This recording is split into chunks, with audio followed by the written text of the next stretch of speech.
بسم الله الرحمن الرحيم نحمده ونصلي ونسلم على رسوله الكريم اما بعد الحمد للہ ہمارے 4 روزے مکمل ہو گئے اور آج یہ 5واں روزہ ہے۔ اللہ تعالیٰ کی توفیق و طاعت سے اللہ تعالیٰ ہمیں روزہ رکھنے کی توفیق عطا فرما رہے ہیں، اور حسب توفیق اللہ تعالیٰ جو دیگر اعمال کی توفیق عطا فرما رہے ہیں، اس پر صرف اللہ کا کروڑ شکر اور کرم اور احسان ہے۔ آج میں بڑی اہم اور ضروری بات کی طرف توجہ دلانا چاہتا ہوں۔ اگر ہم یہ عمل اپنے دل کی گہرائیوں سے کرتے رہیں تو آپ یقین کیجئے کہ یہ بہت بڑا عمل ہے، لیکن مسئلہ یہ ہے کہ ہم لوگ اس عمل کو انتہائی معمولی سمجھتے ہیں، انتہائی معمولی سمجھا جاتا ہے، اور اس عمل کی طرف ہم لوگ توجہ دیتے ہی نہیں ہیں، اور جتنا ہلکا یہ عمل ہے اتنا ہلکا کوئی عمل ہے ہی نہیں، جتنا مختصر یہ عمل ہے اتنا مختصر عمل کوئی ہے نہیں، جتنا آسان عمل ہے یہ اتنا کوئی آسان عمل نہیں ہے، لیکن ہماری بے توجہی اس عمل کی طرف ہوتی ہے۔ چنانچہ جب بے توجہی ہوتی ہے تو اس عمل کے نہ ہونے کی وجہ سے ہم سے طاعت چھین لی جاتی ہیں، ہم سے اعمال چھین لیے جاتے ہیں، ہم سے برکات چھین لی جاتی ہیں، اور اللہ تعالیٰ چھینتے ہیں۔ وہ عمل ہے شکر۔ اللہ تعالیٰ نے آیت رمضان جب نازل کی ہے، آپ سورہ بقرہ کھولیں، شہر رمضان الذی انزل فیہ القرآن ھدی للناس وبینات من الہدی والفرقان۔ رمضان کا مہینہ، اس میں ہم نے قرآن اتارا۔ فمن شہد منکم الشہر فلیصم، تم میں جو رمضان کا روزہ مہینہ پائے وہ اس میں روزہ رکھے، حکم ہو گیا۔ پہلے تو حکم نہیں تھا، پہلے تو تھا وعلی الذین یطیقونہ فدیۃ طعام مسکین، کہ جو روزہ نہیں رکھنا چاہتا، جو مالدار مطول ہے، وہ روزے کی بجائے فدیہ دے دے۔ لیکن یہاں پہ حکم آیا کہ فمن شہد منکم الشہر فلیصم، جو رمضان کا مہینہ پائے وہ روزہ رکھے۔ لیکن کیا ومن کان مریضا او علی سفر، کوئی شخص مریض ہے اور کوئی شخص سفر میں ہے تو وہ فدیہ نہیں دے، فعدۃ من ایام اخر، اس کے ذمے عدت ہے، یعنی اس کے ذمے ان کو گننا ہے، روزوں کو ادا کرنا ہے، ایام اخر، دوسرے کسی دن کے اندر۔ تو یہ ہے، تو پھر اس کا مقصد کیا؟ وَلَعَلَّكُمْ تَشْكُرُونَ، اس کا مقصد کیا ہے؟ تم اللہ کے شکر گزار بندے بنو۔ ہم ایک عمل کو سمجھ رہے ہوتے ہیں کہ یہ ہم کر رہے ہیں، لیکن دراصل وہ ہم نہیں کر رہے ہوتے، بلکہ وہ عمل اللہ کروا رہے ہوتے ہیں۔ ہمارے کرنے اور اللہ کے کروانے میں بہت بڑا فرق ہے۔ ما اصابک من حسنۃ فمن اللہ،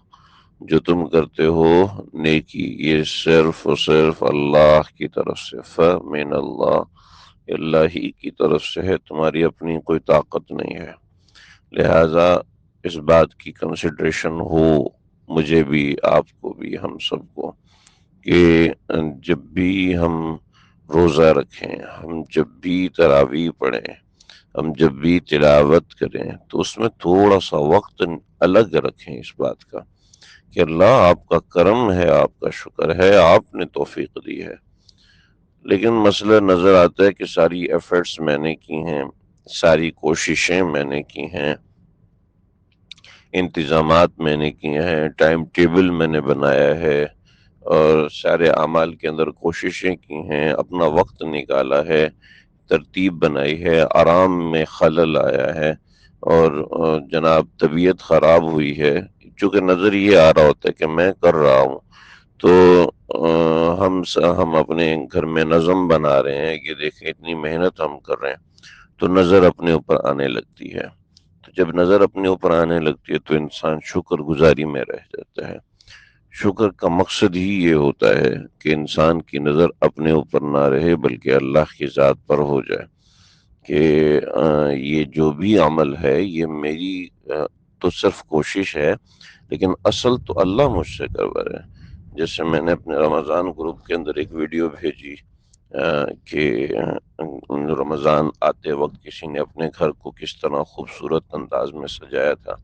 چارٹ بنا کے رکھے ہوئے ہیں، مصلے بچھائے ہیں، اور گھر کی ایک مسجد تیار کی ہے کہ اس میں ہم مل کے بیٹھ کے عبادت کیا کریں گے۔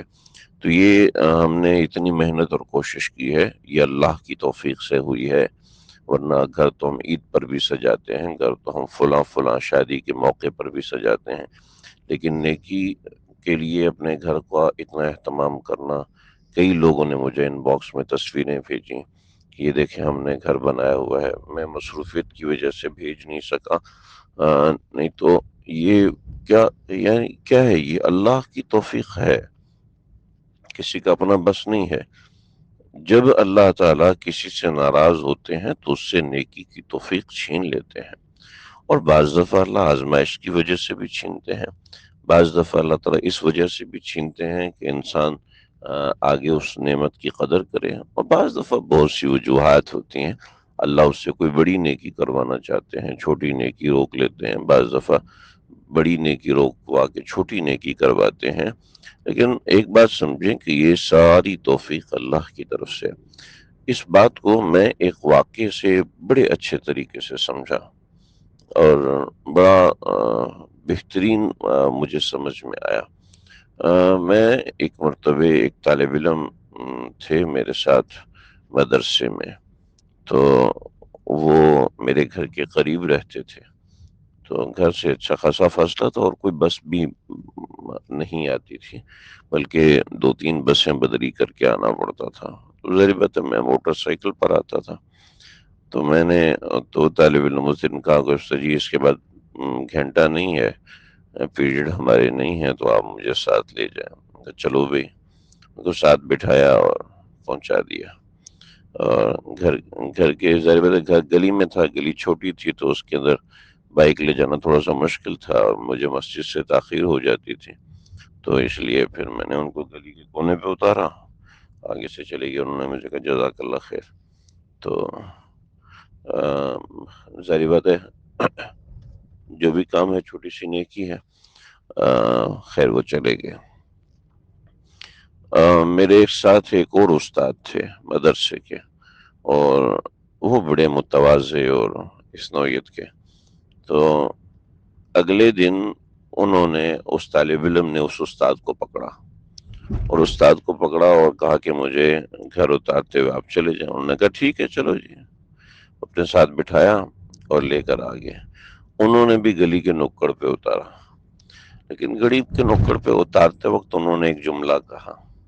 انہوں نے کہا کہ عمر بھائی معاف کرنا، تمہارے گھر کے سامنے نہیں اتار سکا، مجھے جانا ہے۔ یہ عمل جب میں نے اپنی آنکھوں سے خود دیکھا، اتفاق سے میں وہاں پر موجود تھا، میں بھی ساتھ ہی آ رہا تھا، تو میں نے کہا چلو یہ رک رہے ہیں تو میں بھی سلام کر دوں۔ تو انہوں نے نا اس طالب علم کو بات کہی، تو میں ہل گیا، مجھے سمجھ میں آیا کہ اللہ تعالی ہم سے اس طرح کی چیز چاہتے ہیں کہ ہم کوئی عمل کریں تو اس عمل کے بعد اللہ کے سامنے ہم شکر گزار ہوں کہ اللہ جی آپ نے توفیق دی ہے، آپ کی ذات کی قسم میرا کوئی کمال نہیں تھا۔ تو اللہ تعالیٰ شکر گزار کو بہت زیادہ پسند کرتے ہیں۔ سیدنا موسیٰ علیہ السلام کے پاس ایک آدمی آیا اور اس نے کہا کہ حضرت میں بہت غریب ہوں، اور میری غربت کی وجہ مجھے سمجھ میں نہیں آتی، آپ کلیم اللہ ہیں، جب آپ اللہ سے کلام کریں تو مجھے یہ پوچھ کے بتا دیجئے کہ میرا کون سا عمل ہے جس کی وجہ سے غربت میری جان نہیں چھوڑتی۔ تو اللہ رب العزت سے جب حضرت موسیٰ کلیم نے پوچھا کہ اللہ وہ کون سا عمل ہے جس کی وجہ سے اس بندے کی غربت نہیں جا رہی، تو اللہ نے فرمایا کہ یہ ناشکرہ ہے، ناشکرہ ہونے کی وجہ سے اس کی غربت میں دن بدن اضافہ ہو رہا ہے۔ حضرت موسیٰ علیہ السلام نے جب اس کو بتایا تو اس نے صرف ایک دھوتی پہنی ہوئی تھی، تو جب حضرت موسیٰ کے پاس آئے اور حضرت موسیٰ نے بھائی تم شکر نہیں کرتے، تو کہنے لگا کس بات کا شکر ادا کروں، میرے پاس کچھ ہے ہی نہیں۔ ابھی دیکھیں کپڑوں کے نام پہ میرے پاس اوپر کا کپڑا نہیں ہے، صرف نیچے کا کپڑا ہے، آپ بتائیں میں کس بات پہ شکر ادا کروں۔ وہ شخص وہاں سے نکلا ہے، ہوا چلی وہ دھوتی بھی اڑ گئی ہے، یعنی ایسی تیز ہوا چلی وہ بالکل برہنہ ہو گیا، اللہ نے وہ نعمت بھی چھین لی۔ اسی طریقے سے دوسرا بندہ آیا، اس نے پوچھا کہ اللہ نے مجھے اتنی نعمتیں دی ہیں اور میری کوئی محنت تو ہے ہی نہیں، تو اتنی نعمتیں مجھے کیوں دی ہوئی ہیں؟ جب اللہ تعالیٰ سے حضرت موسیٰ نے پوچھا کہ موسیٰ یہ بندہ میرا شکر گزار ہے، یہ بندہ شکر گزار ہے اس لیے میں نے نعمتیں اس کو دی ہوئی ہیں، تو اس کو شکر کرنا چھوڑ دے، ہم اس کو نعمتیں بھی چھین لیں گے۔ تو جب آیا حضرت موسیٰ علیہ السلام کے پاس تو انہوں نے فرمایا کہ میاں تم شکر گزار ہو، یہ شکر گزاری کی وجہ سے تمہیں نعمتیں ملی ہیں۔ کہتے ہیں ہاں ایسا ہے کہ میں ایک عمل کرتا ہوں اس کے اوپر 4 مرتبہ اللہ کا شکر ادا کرتا ہوں، کوئی ایک عمل کرتا ہوں 4 مرتبہ اس پہ اللہ کا شکر ادا کرتا ہوں۔ چنانچہ مجھے آپ کو اگر اللہ نے روزہ رکھنے کی توفیق دی ہے، مجھے آپ کو اللہ نے نماز پڑھنے کی توفیق دی ہے، تو اللہ کی شکر گزاری کریں۔ شکر گزاری کریں گے تو یقین کیجئے اس شکر گزاری کے اندر پورا جہاں ہے، اس میں عاجزی ہے، اس میں انکساری ہے، اس میں دولت ہے، اس میں مال ہے، اس میں دنیا کا ہر نعمت اور تعیش رکھا ہے جب انسان شکر گزار بنتا ہے۔ پھر شکر گزاری 2 طرح کی ہے، ایک اللہ کے شکر گزاری، ایک اللہ کے بندوں کی شکر گزاری۔ اللہ کی شکر گزاری تو سیدھی سی بات ہے زبان سے کریں گے، بندوں کی شکر گزاری وہ بھی بالکل سیدھی سی بات ہے زبان سے کرتی ہے۔ اپنے والدین کا شکر ادا کریں، والدین کا شکریہ ادا کریں کہ اماں ابا آپ کی شکر، آپ کی نوازش، آپ کا شکر گزار ہوں کہ آپ کی وجہ سے اللہ نے یہ دولت دی ہے۔ زبان سے نہیں کہہ سکتے تو دیگر الفاظ میں اظہار کریں، ان کو سلام کریں، ان کے لیے دعا کریں، ان سے بات چیت کریں، ان کو وقت دیں، ان سے رابطہ رکھیں، تو یہ شکر گزاری زبان سے تو نہیں لیکن اپنے عمل سے کر رہے ہیں۔ لیکن یہ ہے کہ انسان اپنے عمل سے دکھائے کہ میں آپ کا شکر گزار ہوں، انسان اپنے عمل سے دکھائے کہ مجھے جو نیکی کی توفیق مل رہی ہے وہ آپ کی وجہ سے مل رہی ہے، مجھے عمل کی توفیق آپ کی وجہ سے مل رہی ہے، میں آپ کا احسان مند ہوں۔ ہم کسی کا احسان نہیں لیتے، کیسا تکبرانہ جملہ ہے۔ آپ یہ بات اس وقت کہتے ہیں نا جب آپ پیدا ہوئے تھے، آپ یہ بات اس وقت کہتے ہیں نا جب آپ بیمار تھے، آپ یہ بات اس وقت کہتے ہیں نا جب آپ کو کوئی عارضہ لاحق تھا، آپ دنیا کے کمزور ترین انسان بنے ہوئے تھے، تو اس وقت یہ بات کہتے ہیں ہم کسی کا احسان نہیں لیتے۔ آج کیا ہے؟ آج اللہ نے کچھ 4 پیسے دے دیے، آج اللہ نے تھوڑی سی صحت دے دی، آج اللہ نے خوشی دے دی، تو آج آپ کو یاد آ رہی ہے، آج مجھے یاد آ رہی ہے کہ جناب میں کسی کا احسان نہیں لیتا، میں کسی کا احسان اپنے سر پہ نہیں رکھتا۔ کوئی کہتا ہے 50 روپے تو میں 70 روپے دیتا ہوں اس کو، ایسا ہے ویسا ہے۔ ارے نہیں بھائی، ایک دوسرے کے شکر گزار بنے، جھاڑو لگانے والا ہے اس کو بھی شکریہ ادا کریں، کچرا اٹھانے والا ہے اس کا بھی بڑی مہربانی، بھی آپ آتے ہیں آپ کی وجہ سے ہمارا محلہ صاف ہے، آپ انسان شکر گزار بنے۔ کہ شکر گزاری صرف عبادات اور طاعات میں نہیں ہوتی، شکر گزاری دیگر اعمال میں بھی ہوتی ہے، اور جب انسان اس کو کرتا ہے تو اس میں اضافہ ہوتا ہے، نعمتوں میں اضافہ ہوتا ہے۔ ہمارے ہاں بات چیت اور معاملات میں صرف یہ ہوتا ہے کہ شکوے شکایتیں ہی ہوتے ہیں، کہ بیوی شوہر کا شکوہ کرتی رہتی ہے، شوہر بیوی کا شکوہ کرتا رہتا ہے، والدین اپنی اولاد کا شکوہ کرتے رہتے ہیں، اولاد کے دل میں والدین کے لیے شکوے گلے ہوتے ہیں۔ یہ اس سب کا قاطع ہے شکر۔ ہم اپنا مزاج بدلی کریں کہ ہمارا مزاج شکر شاکرانہ بنے، ہمارا مزاج شکر گزاری والا بنے۔ ارے بھئی نیچے والوں کی شکر گزاری کریں گے وہ سر پہ چڑھ جائیں گے،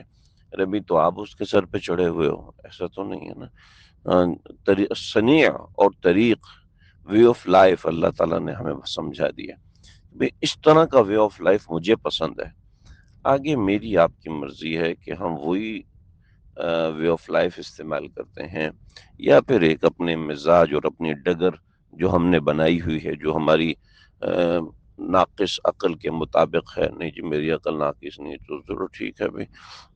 جب عقل ناقص نہیں ہے تو جب انسان خود کو کامل سمجھتا ہے تو پھر تو تباہی کی طرف جاتا ہے۔ تو جو ناقص عقل اپنی عقل کو کامل سمجھے گا، ظاہر بات ہے اس کو واعظ اور نصیحت سے کوئی بات سمجھ میں نہیں آتی ہے۔ تو چنانچہ میں درس دیتا ہوں، بات کرتا ہوں دین کے حوالے سے، مجھے بھی اس طرح کے لوگ ملتے ہیں کہ